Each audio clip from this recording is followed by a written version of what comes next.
Kinsa imong ka-complicated ano nila na dire? Wala, goro.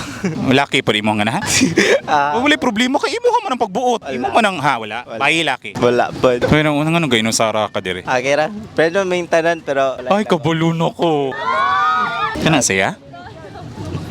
Dali. Unsa klaseng tao imong ganahan? Ano lang, buutan. Tapos, open-minded. Kay para mo kumo-offer kag negosyo, open-minded si di ba? Nas atong audience imong ganahan. Wala. Ano man? Wala yung mga mayong tao dira. Siguro, di pa ko ready pa mo sulod og relasyon na yung nana. Pero previous relationship na, nasakitan na itong kanina to mo, dili ka na bago? Dili sa ron, murag mo pahuway lang usa Sa relasyon. sa relasyon. Kaya murag lisod pa kayo mo sulod relasyon nga dili pa ka prepared. Kung sa man yung last relationship? Last month, gorot. Ay, last month pa.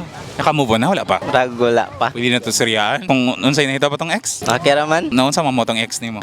misunderstanding. Mo gani number one nga problema no sa relasyon mo o magkalabo, ending magbulag. So unsay wala na sabtan. Ilunggo ka bisaya siya nga na. Siguro, murag lahi ang ganahan, lahi pod ako Murag lain-lain mig plano. Ang destination na usob na. Murag ana. Insahin nimo niya. Ay, ang asa mong karon, diana lang ka. Amting, panta, maayo pang tanan. At dyan nagtatapos. Ang storya ng buhay ng mga taga-HM. Hanggang sa muli, magbabalik ang... Tagila ka kay ituklod ti ka dira.